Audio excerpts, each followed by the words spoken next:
I am lying in a hospital bed right now staring at my phone screen. The bank account that my wife and I spent 5 years building together shows a balance of $12,300. Yesterday it held $47,000. My stomach feels like someone is twisting a knife inside, and the doctor just told me I need emergency surgery within the next 12 hours, or I might not survive. My wife took our money for her sister's wedding. I thought I knew her after 7 years of marriage. I was wrong. Before we dive into this story, let me know in the comments where you are watching from today. If you believe that marriage should be a partnership built on trust, hit that like button and subscribe to the channel. This story will make you question everything you thought you knew about betrayal in marriage. Now let me take you back to where it all began. My name is Chad, and I am 32 years old. I work as a construction engineer in Ohio, and I have been doing this job for about 9 years now. I met Megan 8 years ago at a company party. She was working in marketing for a firm that partnered with my company on a commercial project. She had this warm smile and this way of making everyone around her feel comfortable. I fell for her fast, and we got married after dating for just 1 year. For 7 years, I thought we had a solid marriage. We never had kids, which was a mutual decision. We wanted to build our financial foundation first, travel a bit, and enjoy our time together before taking that step. I was making around $85,000 a year, and Megan was bringing in about $60,000 from her marketing position. We were comfortable. Not rich, but comfortable. The thing I was most proud of was our emergency fund. We started building it 5 years ago after Megan's car broke down and we had to put the repairs on a credit card. That experience taught us a lesson. We agreed to set aside money every month until we had a safety net. After 5 years of discipline and sacrifice, we had $47,000 sitting in that account. We had one rule that we both swore to follow. That money was only for real emergencies, job loss, serious illness, major accidents, nothing else. Looking back now, I realize I should have paid more attention to the dynamics between Megan and her family, specifically between Megan and her younger sister, Brittany. Brittany was 27 years old, the baby of the family. From the first time I met her, I noticed how everyone treated her differently. Her mother, Linda, always had an excuse ready for any of Brittany's behavior.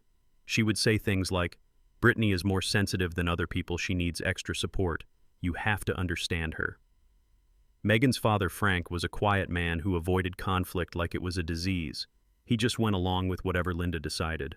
Megan had spent her entire life playing the role of the responsible older sister. She worked hard, she made sacrifices, she never complained.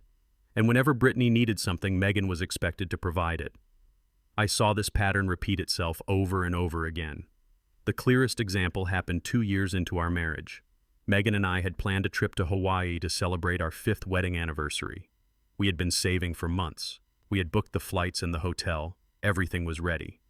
Then 3 days before we were supposed to leave, Brittany called crying. Her boyfriend had just broken up with her, and she said she could not handle being alone. She needed her sister. Megan canceled our trip. She lost the deposits. She spent the next 2 weeks at her mother's house comforting Brittany while I sat at home wondering why my wife's sister's breakup was more important than our anniversary. I tried talking to Megan about it afterward. I told her that I felt like our marriage was always coming second to Brittany's needs. Megan got defensive. She said I did not understand what it was like to have a close sibling relationship. She said Brittany was her blood, her family, and that I should be more supportive. I let it go because I loved her. But that uneasy feeling never completely went away. 6 months before I ended up in this hospital bed, Brittany announced that her boyfriend Derek had proposed. Derek was 29, worked as a car salesman, and had a reputation for spending money faster than he could earn it. But Brittany was over the moon, and the whole family acted like this was the greatest news they had ever heard. The problem started almost immediately.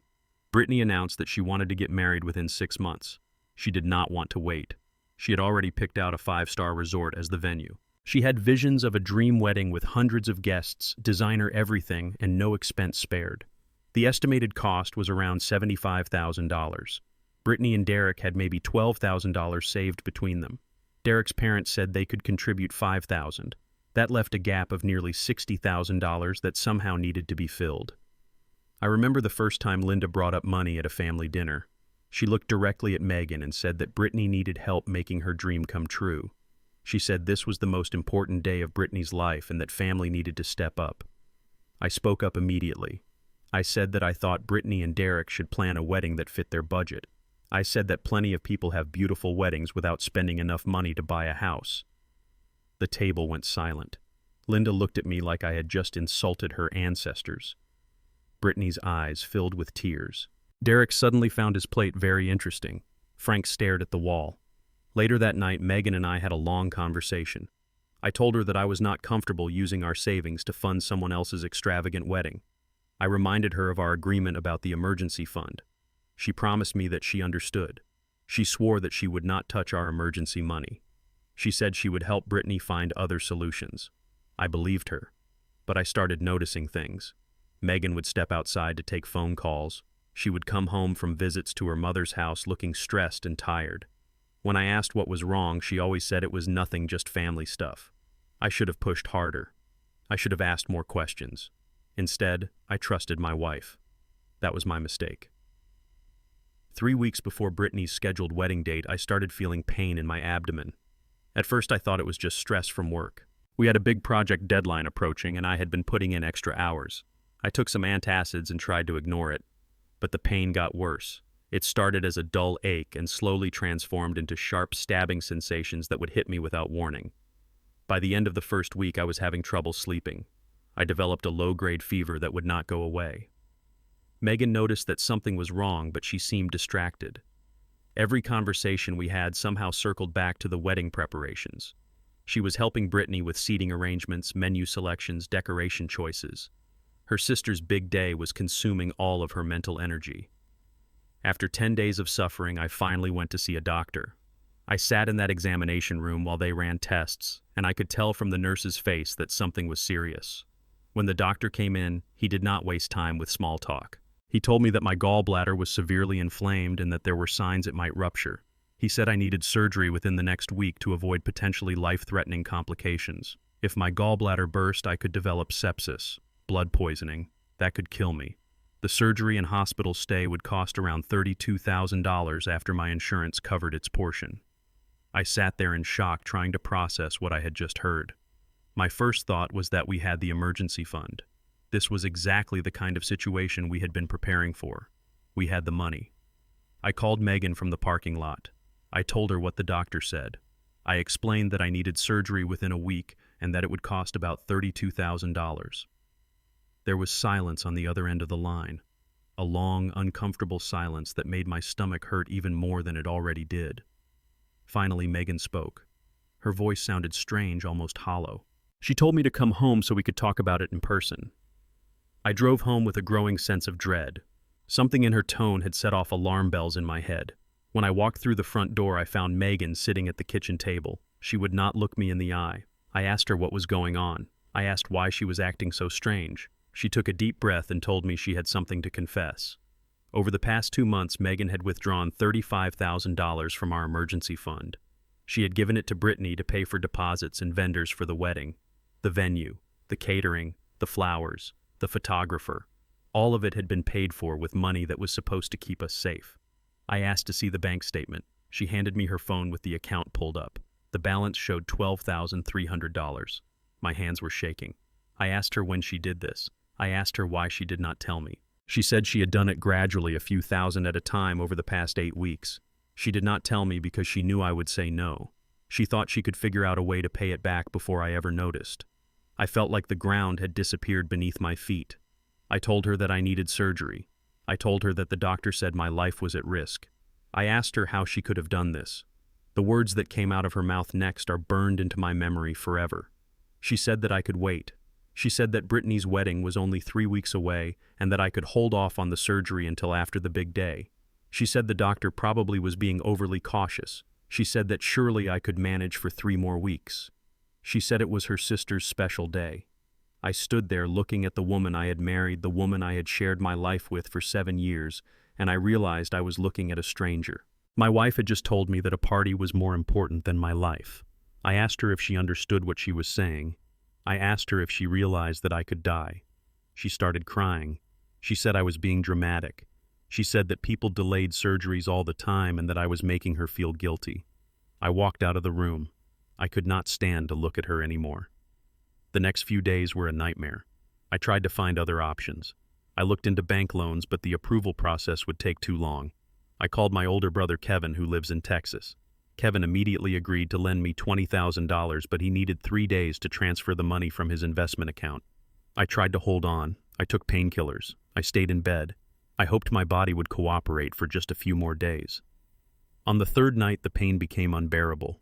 It felt like something was tearing apart inside me. I was sweating through my sheets. I could barely breathe. Megan was not home. She was at her mother's house helping Brittany with a dress fitting. I called 911 myself. The ambulance arrived 20 minutes later and rushed me to the emergency room.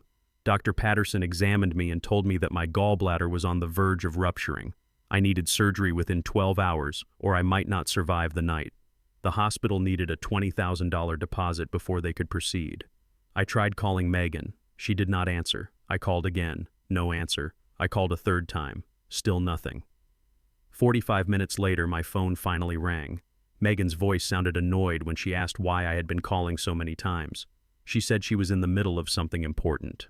I told her I was in the hospital. I told her I needed emergency surgery. I told her the doctor said I might not make it if they did not operate soon. She sighed. She actually sighed. Then she said she could not come because she was in the middle of the fitting. She told me to use a credit card or figure something out. Then she hung up. I lay in that hospital bed alone, terrified, in excruciating pain, and I realized that my marriage was over. Whatever love had existed between us had died the moment she chose a dress fitting over my life. Kevin came through for me. He managed to wire the money faster than expected, and the hospital was able to proceed with my surgery. Dr. Patterson and his team operated for nearly 4 hours. They removed my gallbladder just before it would have ruptured. The surgeon told me afterward that I was lucky to be alive. Another few hours and the outcome could have been very different. When I woke up from the anesthesia, groggy and sore but alive, the first thing I did was ask for my phone. I was not calling my wife. I was calling Marcus. Marcus and I have been friends since college. He went to law school while I went into engineering, and now he is one of the best family law attorneys in the state. I told him everything. The emergency fund, Megan taking the money without telling me, the wedding, my surgery, the phone call where my wife told me to figure it out while she helped her sister try on dresses. Marcus was quiet for a long moment. Then he told me I had grounds for a very favorable divorce. He explained that Megan had withdrawn marital assets without my consent during a medical emergency. In Ohio, that kind of behavior would not be looked upon kindly by any judge. He also said something else. If Brittany knew that the money came from our joint emergency fund, and there was evidence that she knew it was not just Megan's personal savings, then she could potentially be held liable for receiving fraudulent funds. I could sue her in civil court to recover the money. I asked Marcus to start preparing divorce papers immediately. He said he would have them ready by the next morning. True to his word, Marcus showed up at the hospital the next day with a folder full of documents. I sat up in my hospital bed, still connected to monitors and IV lines, and I signed every page he put in front of me. I was divorcing Megan. I was done. Marcus also prepared the paperwork for a civil lawsuit against Brittany. We were suing her for $35,000 plus legal fees. 2 days after my surgery, Megan finally came to the hospital. She walked into my room carrying flowers and wearing an expression of concern that seemed rehearsed. She asked how I was feeling. She said she was sorry she could not come sooner, that things had been so crazy with the wedding. I did not say anything. I just handed her the divorce papers. She stared at the documents like she could not understand what she was looking at. Then she started crying. She accused me of overreacting. She said I was throwing away 7 years of marriage over one mistake. I told her that it was not just one mistake. It was a choice. She chose a party over my life. She had 45 minutes to call me back while I lay in an emergency room, not knowing if I would survive the night. And where was she during those 45 minutes helping her sister try on wedding gowns? She begged me to reconsider. She promised she would change. She swore she would make it up to me. I told her there was nothing to make up. Trust once broken like this cannot be repaired. I asked her to leave. The phone calls started that evening. Linda called first. She screamed at me for a solid 5 minutes before I could get a word in. She called me selfish, ungrateful, vindictive. She said I was destroying Brittany's happiness out of spite. She said real men did not act like this. I hung up on her.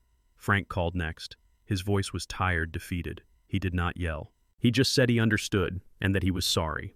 I think he was the only person in that family who actually grasped the severity of what had happened. Then Brittany called.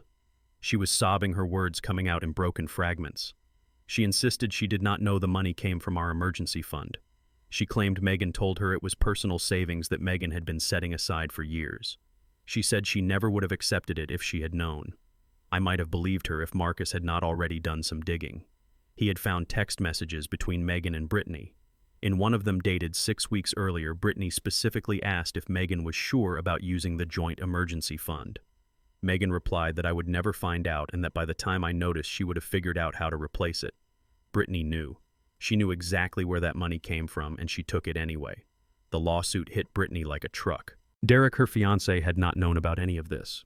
When he found out that his bride-to-be had accepted stolen money and that they were now facing a civil lawsuit, he demanded answers. Brittany tried to explain, but her explanations fell apart under scrutiny. Derek started asking more questions about their finances, and what he discovered made things even worse. Brittany had been hiding credit card debt. A lot of it. She owed almost $20,000 on various cards, money she had spent on clothes, vacations, and other luxuries, while telling Derek she was being responsible with money. Derek called off the engagement. He said he could not marry someone who lied so easily about something so important. 1 week before the wedding was supposed to happen, the whole thing collapsed. The venue demanded the remaining balance. Brittany could not pay. Derek was gone. The lawsuit was hanging over her head. There was no dream wedding. There was just wreckage. The legal proceedings moved forward over the following months. In the civil case, the judge ruled in my favor. Brittany was ordered to repay the $35,000 in monthly installments. She would be paying me $500 a month for the next 6 years. The divorce was finalized 3 months after I filed. Because Megan had withdrawn marital assets without consent during a medical emergency, the judge was not sympathetic to her. I kept our apartment. I kept my retirement accounts. Megan walked away with her personal belongings and a mountain of regret. It has been 6 months since my surgery, and I am finally starting to feel like myself again. Physically, I have recovered completely. The scar on my abdomen is fading. I have started going to the gym again, something I had neglected during the last year of my marriage. I have reconnected with friends I had not seen in too long.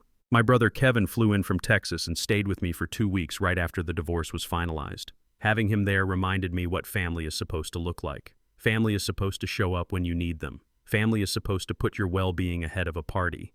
The divorce brought me more than just legal freedom. It brought clarity. I spent a lot of time in those first few weeks looking back at my marriage, really examining it, and I saw patterns I had ignored for years. Megan never truly chose me. Not once. Every time there was a conflict between my needs and her family's wants, her family won. I told myself it was because she was close to her sister, that it was admirable how much she cared. But there is a difference between caring for your family and sacrificing your spouse on the altar of their expectations. I enabled that behavior. I made excuses for it. I told myself things would get better, that eventually Megan would see that our marriage deserved to come first. But she never saw it because I never demanded it. I set no boundaries, and so she had no reason to respect any. The lesson I learned from all of this is simple but profound. Love is not enough. You can love someone completely and still need to walk away from them. Staying in a relationship that damages you is not loyalty. It is self-destruction. And sometimes the bravest thing you can do is admit that the person you loved is not who you thought they were. I still get occasional messages from Megan. She texts me late at night, sometimes apologizing, asking if we can talk, begging for another chance. I do not respond. I blocked her number a few months ago, but she finds other ways to reach out through email, through mutual friends. Each message is the same mixture of regret and denial. She is sorry, but she still does not fully understand what she did wrong. She thinks my reaction was too extreme. I feel no anger toward her anymore. I do not hate her.